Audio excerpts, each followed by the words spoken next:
একদিন সকালবেলা পরাশর ডাক্তার নিজের প্রকাণ্ড লাইব্রেরিতে বসে চিঠি লিখছিলেন।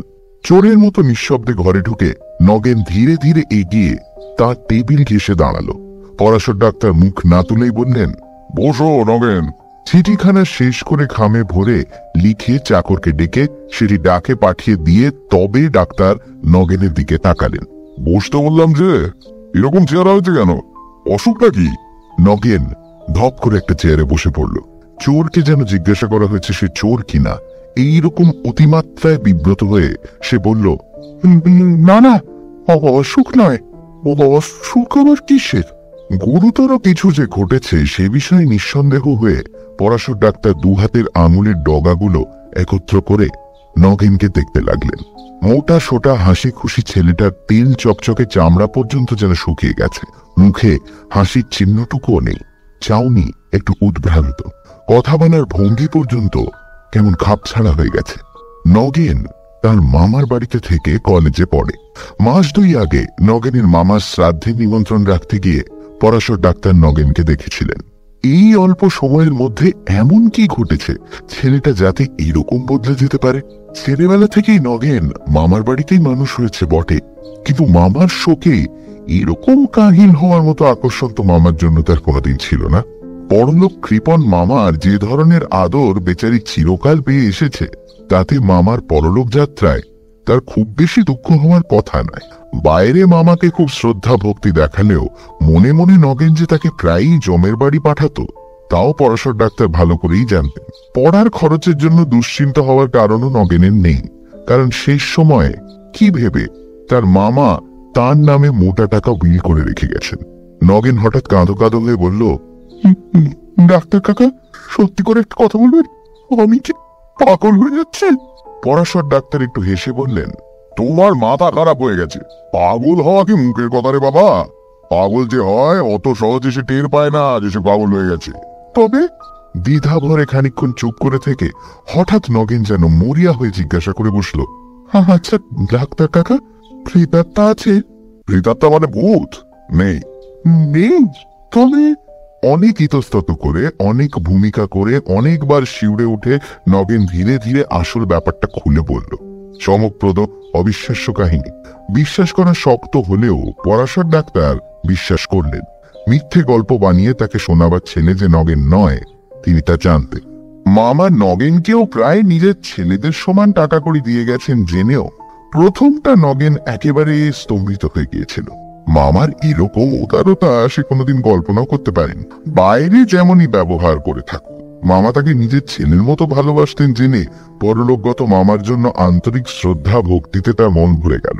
আর সেই সঙ্গে জাগলো এইরকম দেবতার মতো মানুষকে সারা জীবন ভক্তি ভালোবাসার ভান করে ঠকিয়েছে ভেবে দারুণ লজ্জা আর অনুতাপ। শ্রাদ্ধের দিন অনেক রাত্রে বিছানায় শুতে যাওয়ার পর অনুতাপটা যেন বেড়ে গেল।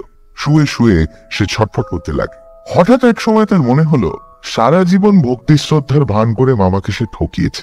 এখন যদি সত্যি সত্যি ভক্তি শ্রদ্ধা জেগে থাকে, লাইব্রেরি ঘরে মামার তৈলচিত্র মানে অয়েল পেন্টিং এর পায়ে মাথা ঠেকিয়ে প্রণাম করে এলে হয়তো আত্মজ্ঞানী একটু কমবে, মনটা শান্ত হবে। রাত্রি তখন প্রায় 3টে বেজে গেছে।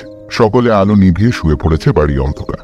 এত রাত্রে ঘুমানোর বদলে মামার অয়েল পেন্টিং এর পায়ে মাথা ঠেকিয়ে প্রণাম করার জন্য ঠিক বিছানা ছেড়ে উঠে যাওয়াটা যে রীতিমতো খাপছাড়া ব্যাপার হবে সে জ্ঞান নগেনের ছিল।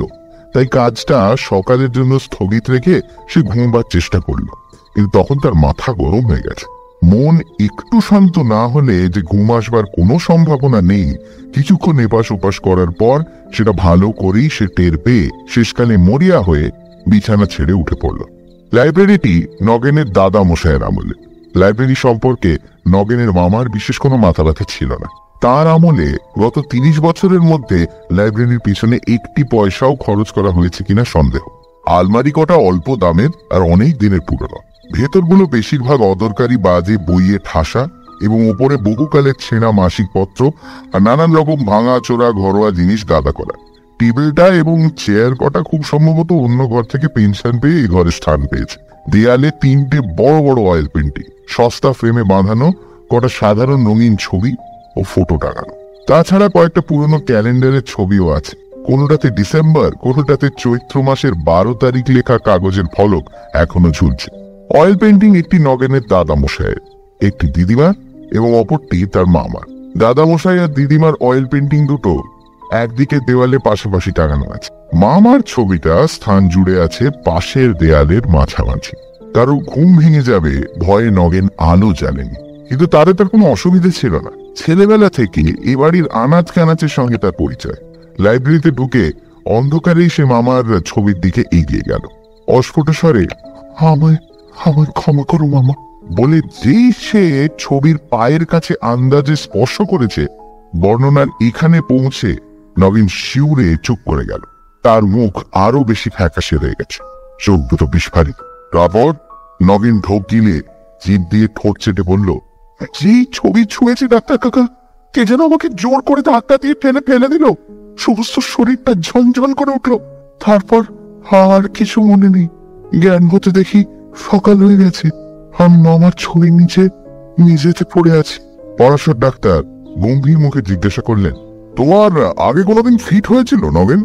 নগেন মাথা নেড়ে বলল, ফিট না, কোশ্মিনকালেও আমার ফিট হয়নি। আপনি ভুল করছেন ডাক্তার কাকা, এ ফিট নয়। বললে তো মানুষ সব জানতে পারে। মামাও জানতে পেরেছেন যে টাকার লোভে আমি তাকে মিথ্যে ভক্তি করতাম, তাই ছবি ছোঁয়া মাত্র রাগে ঘেন্নায় আমাকে ধাক্কা দিয়ে সরিয়ে দিয়েছে। সবটা শুনুন আগে, তাহলে বুঝতে পারবে। সমস্ত সকালটা নগেন মরার মতো বিছানায় পড়ে রইল। এই চিন্তাটাই কেবল তার মনে ঘুরপাক খেতে লাগলো যে ভক্তি ভালোবাসার ছলনায় টাকা আদায় করে নিয়েছে বলে পরলোক গিয়েও তার উপর মামার এমন জোরালো বিতৃষ্ণা জেগেছে যে তার ছবিটি পর্যন্ত তাকে স্পর্শ করতে দিতে তিনি রাজি নন।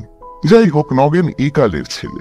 প্রথম ধাক্কাটা কেটে যাওয়ার পর তার মনে নানান রকমের দ্বিধা সন্দেহ জাগতে লাগে। কে জানে রাত্রে যা ঘটেছে তা নিছক স্বপ্ন কিনা। ধৈর্য ধরতে না পেরে দুপুরবেলা সে আবার লাইব্রেরিতে গিয়ে মামার ছবি স্পর্শ করে প্রণাম করল। একবার যদি মামার রাগ দেখিয়ে থাকেন, আবার দেখাবেন না কেন? এবার কিন্তু কিছুই ঘটল না। শরীরটা অবশ্য খুব খারাপ হয়ে গেছে। মেঝেতে ধাক্কা যেখানে লেগেছিল মাথার সেখানটা ফুলে টনটন করছে, এবং সকালে লাইব্রেরিতে মামার ছবির নিচেই মেঝেতে তার জ্ঞান হয়েছে। কিন্তু এতে বড়জোর প্রমাণ হয় যে রাত্রে ঘুমের মধ্যেই হোক আর জেগে থাকা অবস্থাতেই হোক, লাইব্রেরিতে গিয়ে সে একটা আছাড় খেয়েছে। নিজের অয়েল পেন্টিং এ ভর করে মামাই যে তাকে ধাক্কা দিয়েছিলেন তার প্রমাণ কি আছে? নগেন যেন স্বস্তির নিঃশ্বাস ছেড়ে বাঁচল, কিন্তু বেশিক্ষণ তার মনে শান্তি টিকল না। রাত্রে আলো নিভিয়ে বিছানায় শুয়েই হঠাৎ তার মনে পড়ে গেল তা তো ভুল হয়েছে। দিনের বেলা তাকে ধাক্কা দেওয়ার ক্ষমতা তো তার মামার এখন নেই। রাত্রি ছাড়া তার মামা তো এখন কিছুই করতে পারবেন না। কি সর্বনাশ! তবে তো আর একবার মামার ছবিটা না ছুঁয়ে কাল রাত্রের ব্যাপারটাকে স্বপ্ন বলা যায় না। এত রাত্রে আবার লাইব্রেরিতে যাবার কথা ভেবেই নগেনের হৃদকম্প হতে লাগলো। কিন্তু এমন একটা সন্দেহ না মিটিয়েই বা মানুষের চলে কি করে? খানিক পরে নগেন আবার লাইব্রেরিতে হাজির। ভয়ে বুক কাঁপছে, ছুটে পালাতে ইচ্ছে হচ্ছে, কিন্তু কি এক অদম্য আকর্ষণ তাকে টেনে নিয়ে চলেছে মামার ছবির দিকে। ঘরে ঢুকেই সে সুইচ টিপে আলো জ্বেলে দিল। মটকার পাঞ্জাবির ওপর দামি শাল গায়ে মামা দেওয়ালে দাঁড়িয়ে আছে। কাঁচা পাকা চুল, মুখে একজোড়া মোটা গোঁফ, চোখে ভৎসনার দৃষ্টি। নগেন এগিয়ে গিয়ে মামার পায়ের কাছে ছবি স্পর্শ করল। কেউ তাকে ঠেলে সরিয়ে দিল, কিন্তু সমস্ত শরীরটা কেমন যেন অস্থির অস্থির করতে লাগলো। ছবি থেকে কি যেন তার মধ্যে প্রবেশ করে ভেতর থেকে কাঁপিয়ে তুলছে। তবু নগেন যেন বাঁচল। ভয়ের জন্য শরীর এরকম অস্থির অস্থির করতে পারে সেটা সামান্যবার। ফিরে যাওয়ার সময় আলোটা নিভিয়েই নগেন আবার থমকে দাঁড়িয়ে পড়ল। তার আরেকটা কথা মনে এসেছে। কাল ঘর অন্ধকার ছিল, আজ আলো থাকার জন্য যদি মামা কিছু না করে থাকেন। নগেনের ভয় অনেকটা কমে গিয়েছিল। অনেকটা নিশ্চিন্ত মনেই সে অন্ধকারে ছবির কাছে ফিরে এলো। সে জানে অন্ধকারে ছবি ছুঁলেও কিছু হবে না। ঘরে একটা আলো জ্বলছে কি জ্বলছে না তাতে বিশেষ কি আসে যায়। ইতস্তত না করেই সে সোজা ছবির দিকে হাত বাড়িয়ে দিল এবং পরক্ষণে ঠিক প্রথম রাত্রের মতো জোরে ধাক্কা দিয়ে মামা আমাকে ফেলে দিলেন। ডাক্তার কাকা, অজ্ঞান হয়ে গেলে? না, একেবারে অজ্ঞান হয়ে যায়নি। অবসাচ্ছন্নের মতো অনেকক্ষণ মেঝেতে পড়েছিলাম, কিন্তু জ্ঞান ছিল। তারপর থেকে আমি পাগলের মতো হয়ে গেছি ডাক্তার কাকা। দিন রাত খালি এই কথাই ভাবি। রোজ কতবার ঠিক করি বাড়ি ছেড়ে কোথাও পালিয়ে যাব, কিন্তু যেতে পারি না। কিসে যেন আমি জোর করে আটকে রেখেছি। পরাশর ডাক্তার খানিকক্ষণ ভেবে জিজ্ঞেস করলেন, তারপর আর কোনোদিন ছবিটা ছুঁয়েছ? কতবার, দিনে ছুঁয়েছি, রাতে ছুঁয়েছি, আলো জেলে ছুঁয়েছি, অন্ধকারে ছুঁয়েছি, ঠিক এইরকম ব্যাপার ঘটে। দিনে বা রাত্রে আলো জেলে ছুঁলে কিছু হয় না, অন্ধকারে ছোঁয়া মাত্র মামা আমাকে ঠেলে দেন, সমস্ত শরীর যেন ঝনঝনিয়ে ঝাঁকুনি দিয়ে ওঠে, কোনোদিন অজ্ঞান হয়ে যায়, কোনোদিন জ্ঞান থাকে। বলতে বলতে নগেন যেন একেবারে ভেঙে পড়ল। আমি কি করবো ডাক্তার কাকা, এমন করে কদিন চলবে? মাঝে মাঝে আত্মহত্যার কথা ভাবি। পরাশর ডাক্তার বললেন, তার কোনো দরকার হবে না, আমি সব ঠিক করে দেবো। আজ রাত্রি ঠিক 12টার সময় তুমি বাইরে ঘরে আমার জন্য অপেক্ষা করো, আমি যাব। একটু থেমে আবার বললেন, ভূত বলে কিছু নেই নগেন। তবু মাঝরাত্রে অন্ধকার লাইব্রেরিতে পরাশর ডাক্তার মৃদু একটু অস্বস্তি বোধ করতে লাগলেন। এই ঘরে বাড়ির লোক খুব কম আসে। ঘরের বাতাসে পুরনো কাগজের একটা ভ্যাপসা গন্ধ পাওয়া যায়। নগেন শক্ত করে তার হাত চেপে ধরে কাঁপছে। কিসের ভয়? ভূতের? তৈলচিত্রের ভূতের? ভূত যে একেবারে বিশ্বাস করে না, যার বদ্ধমূল ধারণা এই যে যত সব অদ্ভুত অথচ সত্য ভূতের গল্প শোনা যায় তার প্রত্যেকটি সাধারণ ও স্বাভাবিক কোনো ব্যাখ্যা আছেই আছে। ছবির ভূতের অসম্ভব আর অবিশ্বাস্য ভূতের ঘরে পা দিয়ে তার কখনো কি ভয় হতে পারে? তবু অস্বস্তি যে বোধ হচ্ছে সেটা অস্বীকার করার উপায় নেই। নগেন যে কাহিনী শুনিয়েছে সারা রাত ভেবেও পরাশর ডাক্তার তার কোনো সঙ্গত ব্যাখ্যা কল্পনা করতে পারেনি। একদিন নয়, একবার নয়, ব্যাপারটা করছে অনেকবার। দিনে ছবি নিস্তেজ হয়ে থাকে, রাত্রে তার তেজ বাড়ে। কেবল তাই নয়, অন্ধকার না হলে সে তেজ সম্পূর্ণ প্রকাশ পায় না। আরো একটা কথা, রাত্রি বাড়ার সঙ্গে সঙ্গে ছবি যেন বেশি সজীব হয়ে উঠতে থাকে। প্রথম রাত্রে নগেন অন্ধকারে স্পর্শ করলে ছবি নগেনের হাতটা শুধু ছিটকে সরিয়ে দিয়েছে। মাঝরাত্রে স্পর্শ করলে এত জোরে তাকে ধাক্কা দিয়েছে যে মেঝেতে আছড়ে পড়ে নগেনের জ্ঞান হারিয়ে গিয়েছিল। অশরীরী কল্পনা করা ছাড়া এই সমস্ত আর কি মানে হয়? হয়, নিশ্চয়ই হয়। মনে মনে নিজেকে ধমক দিয়ে পরাশর ডাক্তার নিজেকেই এই কথা শুনিয়ে দিলেন। তারপর চোখ তুলে তাকালেন দেওয়ালে, যেখানে নগেনের মামার ছবিটি ছিল। এই ঘরে তিনি আগেও কয়েকবার এসেছে। ছবিগুলোর অবস্থান তার অজানা ছিল না। যা চোখে পড়ল তাতে পরাশর ডাক্তারের বুকটাও ধড়াস করে উঠল। ছবির ওপরের দিকে দুটো উজ্জ্বল চোখ তার দিকে জল জল করে তাকিয়ে আছে। চোখ দুটোর মধ্যে ফাঁক প্রায় 1.5 হাত। ঠিক এই সময় নগেন ফিসফিস করে বলল, আলোটা জ্বালবো ডাক্তার কাকা। পরাশর ডাক্তার তার গলার আওয়াজ শুনে চমকে উঠলেন। না, রাস্তা অথবা পাশের কোনো বাড়ি থেকে সরু একটা আলোর রেখা ঘরের দেওয়ালে এসে পড়েছে।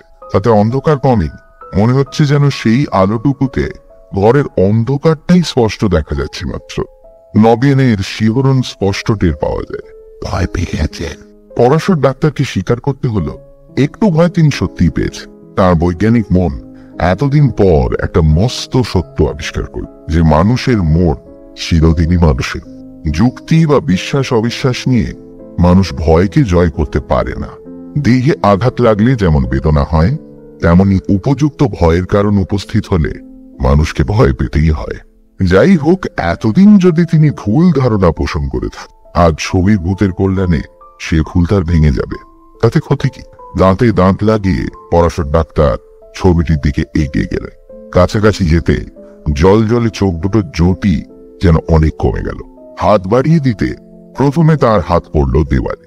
যত সাহস করে এগিয়ে থাকুন, প্রথমেই একেবারে নগেনের মামার গায়ে হাত দিতে তার কেমন দ্বিধা বোধ হচ্ছিল। পাশের দিকে হাত সরিয়ে ছবির ফ্রেম স্পর্শ করা মাত্র বৈদ্যুতিক আঘাতে যেন তার শরীরটা ঝনঝন করে উঠল। অস্ফুট গোঙানির আওয়াজ করে পেছন দিকে দুপা ছিটকে গিয়ে তিনি মেঝেতে বসে পড়লেন। পরক্ষণে ভয়ে অর্ধমৃত নগেন সুইচ টিপে দিল। মিনিট 5 পরাশর ডাক্তার চোখ বুজে বসে রইলেন। তারপর চোখ মেলে মিনিট 5 এক দৃষ্টে তাকিয়ে রইলেন নগেনের মামার রূপোর ফ্রেমে বাঁধানো ছবিটির দিকে। তারপর তীব্র গলায় বললেন, তুমি একটা আস্ত গর্দভ নগেন।